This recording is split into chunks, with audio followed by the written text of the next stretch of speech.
combos. Necros has to be cautious not to get fully one-shotted. If there's a roaming rotation with the Dark Willow as well, there won't be any time to go Shroud. I did see. Down bottom, Ame caught. In trouble. Ame chased down, and with another leap, they secure that kill. Look at S4. EG playing so far past the wave there. S4 has been involved in all of the kills down bottom lane. This has been a hell of a game for him so far. Stun up in the top.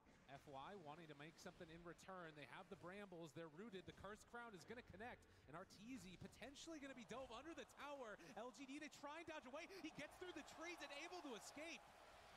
Nice use of the dagger there from Arteezy, but now they move on to Fly, but those long cooldowns for the Dark Willow will mean there won't be any follow-up left for the Bramble Maze.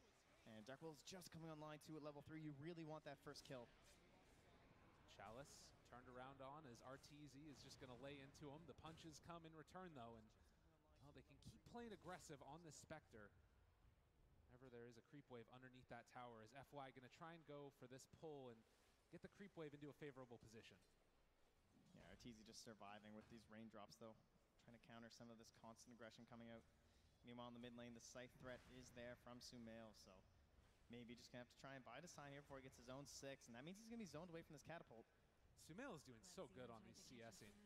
He keeps on getting denies on the Kunkka creeps, and that's sort of the reason, one of the reasons that you take this here is to be a lane dominator with that Tidebringer. Yeah, and I'm surprised he's able to play so aggressive too. He just has full confidence in this lane that there won't be a rotation coming in from FY, because if he does get caught by a Torrent into a Bramble Maze, there is some potential there if there's not enough stacks on the Magic Wand. Farming out, trying to deal with those illusion pressure that came to the top side. As 6.5 minutes in, it's been relatively quiet with the exception of that bottom lane. A couple of dives here and there that haven't amounted to other kills. Oh, Crit coming through here with a great ward in the mid lane. They know they want to pressure onto Sumail, but speaking of pressure, top lane, Cursed Crown comes through. Chalice gets the Mortal Strike. The Bramble Maze is down. And going into the Shadow Realm, can they kill him off in time? Yes. Oh, the Fade Bolt though. Crit says no, and now turns on to FY. He's already used the Shadow Realm, trying to run away from him here and pull him into the Bramble Maze as well. Fly moving into position with the Frost Blast, but with the TP out, FY is going to be okay.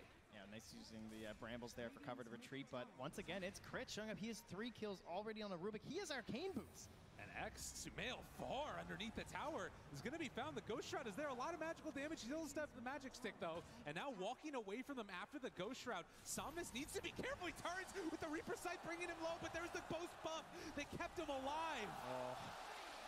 Gotta remember the rub. Dangerous play there, going for that kill without the Dark Willow, but it will work out in the end thanks to the rum there. So Sumail overextends, maybe that ward giving a bit too much confidence this time, as his 2 supports are smoked up. Seeing Chalice rotate in, but that point is still being held now. Possibilities for Reincarnation turnaround, however, seems unlikely with how far away he is from the tower. Yeah, Chalice definitely under fire here as they have the lift. He will skill it. So Chalice decided to turn around and try and come back for a second life. Wants to get a kill on to Fly. The chase is there. The punch is coming. He is going to be slowed after the fact. And with another Wraith Fire Blast, might be able to find him. But Fly fogging away. He might live. Skeletons are still going. And instead, they might turn it on to Crit as Chalice of LGD finds the kill. Well, not often you get to rotate at 8 minutes and get a kill streak from a support, but maybe very happy to find one. Good choice there with the rotation. Chalice confident in support from his friends, and there's even more lined up here from FY. They ran into the Brambles, the Torrent, it connects, they got the boat, it's coming down on top of the head of Arteezy as the Mortal Strike secures it. LGD applying this pressure so well, but EG, they will try and put as much as they can in the mid lane too. X-Nova here just to soak up this experience as much as possible, while all this attention drawn away from Ame in that bottom lane, slowly trying to become a threat for the side of LGD. This is where things can get so scary very quickly. The Kunkka's rotations, but another Bramble. Lane, they lay it down.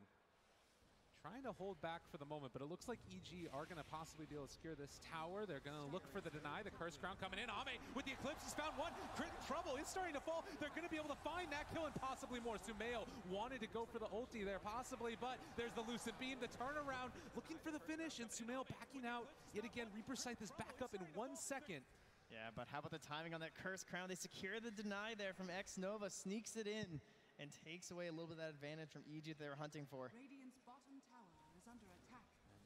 9.5 minutes into this one, It's 9 kills. We get closer and closer to the level 6s, and it feels like there's a lot of huge ultimates in this game.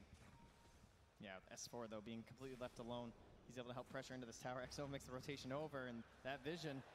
Well, sidesteps the arrow, still got the heal coming through. They get to the pop shrine, for living Chalice. through it. Chalice shows up, saving his buddy, and they throw out the Wraithfire Blast. He's low on mana, and now Mirana in trouble. Does have another leap. They're chasing forward. The Curse Crown connects.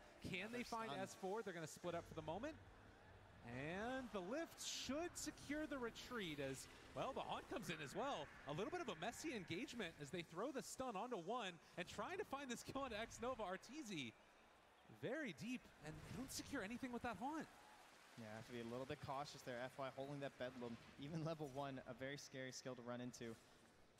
Trying to predict those wards that have come out now from EG. They'll miss the mark, at least on that prediction. Well, Sumail still pressing forward here, feeling confident as can be with that ice armor. and he is very, very willing to go in right now, and just need to be a little bit aware of any potential movements. I mean, Ame is not even in the bottom lane right now. They know that Eclipse is on cooldown, and so they're feeling confident chasing forward for Chalice, who is going to get pummeled into the dust. Dies, no reincarnation that time. X-Nova with the upheaval. S4 is walking into this. The Bedlam needs to leap away. All that magical damage, incredibly hard to deal with, and now Crit able to steal it away from him. That is a big pickup, taking that Bedlam. This is pretty dangerous. There's no core rotations that can come here for LGD. FY. He might escape, but they saw that upheaval, and there's no TP back here for X-Nova. In the meantime, mid lane, Sumail gonna get hit by the Torrent. They drop down the ship as well. The Tidebringer isn't enough damage. Sumail gets the Ghost Shroud. Able to live through. Playing to the absolute limit there, and that's now 50 seconds where maybe won't be around to get successful kills or maybe even defend that bottom tower. But X-Nova, he held it strong. They'll rotate Chalice back down there. Now has the reincarnation back up, so a better chance at actually holding it, as well as possible rotations from Ame with that Eclipse if they need it. I mean, this is really sort of the scary thing, I would say, about the draft from LGD is Luna's kind of been left alone to free farm over the last couple of minutes. Didn't have the best laning stage in the world, but now starting to catch up a bit. As Somnus holding on to a DD run, I would say. Yeah, it still takes quite a bit for the Luna, though, so we're back to that same game 1 plan, right? It's now up to maybe to try and make these plays across the game. On this Kunkka, doesn't quite have the ultimate backup, but in combination with the Dark Will, this is an insane amount of damage, even for a Spectre.